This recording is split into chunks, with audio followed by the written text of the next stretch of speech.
Melastoma പ്ലാന്റിൻ്റെ നല്ല ചെറിയ സാപ്ലിങ്സ് നമുക്കിപ്പോൾ കറൻ്റ്ലി അവൈലബിൾ ആണ് കേട്ടോ. ഇത് നമുക്ക് നമ്മുടെ മദർ പ്ലാന്റ് ആയിട്ട് നിൽക്കുന്ന പ്ലാന്റ് ആണ്. അതായത് നല്ല മരമായിട്ട് ഒത്തിരിയധികം ഫ്ലവേഴ്സ് വരുന്ന ഒരു വെറൈറ്റിയാണ് മെലസ്റ്റോമ പ്ലാന്റ്സ്.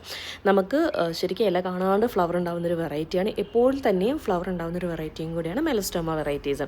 മെലസ്റ്റോമയിൽ 3-4 കളേഴ്സ് ഉണ്ട്. ഒന്ന് നമ്മുടെ ഡാർക്ക് വയലറ്റ്, പിന്നെ ഈ കാണുന്ന ഒരു പിങ്ക് ആൻഡ് വൈറ്റ് കോമ്പിനേഷനിൽ വരുന്ന ഒരു കളർ, അതേപോലെ വൈറ്റ്, പിന്നെ യെല്ലോ. ഈ യെല്ലോ കളർ ശരിക്കും മെലസ്റ്റോമ ഫാമിലിയിൽ പെട്ടതല്ല, പക്ഷേ അതിൻ്റെ ആ ഒരു ഫ്ലവറിൻ്റെ ആ ഒരു സാദൃശ്യം ശരിക്കും നമ്മുടെ ഈ ഒരു മെലസ്റ്റോമ പ്ലാന്റിനോട് വളരെ ഐഡൻറ്റിക്കലാണ്. അപ്പോൾ അതിനെ നമ്മൾ ഈ ഒരു മെലസ്റ്റോമ ആ ഒരു കാറ്റഗറിയിലാണ് നമ്മൾ ഉൾപ്പെടുത്തിയേക്കണേ. സോ ഇങ്ങനെ 4 ഷെയ്ഡ്സിലാണ് നമുക്കിപ്പോൾ മെലസ്റ്റോമ വെറൈറ്റീസ് അവൈലബിൾ ആയിട്ടുള്ളത്. താല്പര്യമുള്ളവർ താഴെ കൊടുത്തിരിക്കുന്ന നമ്പറിലേക്ക് ഒന്ന് വാട്സപ്പ് ചെയ്താൽ മതി. നമ്മൾ പ്ലാൻസ് അയച്ചു തരുന്നതായിരിക്കും കേട്ടോ. അതേപോലെ ഒത്തിരിയധികം വെറൈറ്റീസ് നമുക്ക് ശരിക്കും സീറോ മെയിൻ്റെനൻസിൽ വളർത്താൻ പറ്റിയ ഒത്തിരിയധികം വെറൈറ്റീസ്. സീറോ മെയിൻ്റെനൻസ് എന്ന് പറയുമ്പോൾ നമ്മൾ വെള്ളം ഒഴിച്ചു കൊടുക്കണം കേട്ടോ. പ്ലാന്റിന് വെള്ളം ഒഴിച്ചു കൊടുക്കാണ്ട് പ്ലാന്റ്സ് വളരത്തില്ല. അപ്പോൾ അങ്ങനെ വലിയ മെയിൻ്റെനൻസ് ഇല്ലാണ്ട് ചെറിയ മെയിൻ്റെനൻസിൽ വളർത്താൻ പറ്റിയ ഒത്തിരിയധികം വെറൈറ്റീസ് നമ്മുടെ കാറ്റലോഗിൽ കിടപ്പുണ്ട്. താല്പര്യമുള്ളവർ ചെക്ക് ചെയ്ത് നോക്കുക കേട്ടോ. ഇത് ശരിക്കും നമ്മുടെ മെലസ്റ്റോമ പ്ലാന്റ് ആണ്.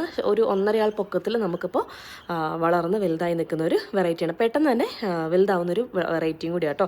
ഫ്ലവർ നടുമ്പോൾ മുതൽ പ്ലാന്റ് നടുമ്പോൾ മുതൽ നമുക്ക് പെട്ടെന്ന് ഫ്ലവർ ഉണ്ടാകുന്നൊരു ചെടിയും കൂടിയാണ് മെലസ്റ്റോമ വെറൈറ്റീസ്. നമ്മൾ ഒത്തിരി അധികം കാത്തിരിക്കുകയൊന്നും വേണ്ട, പെട്ടെന്ന് തന്നെ ഫ്ലവർ ഉണ്ടാകുന്നൊരു വെറൈറ്റിയാണ്. നല്ല വെയിലത്തും വെക്കാൻ പറ്റിയ വെറൈറ്റി കേട്ടോ.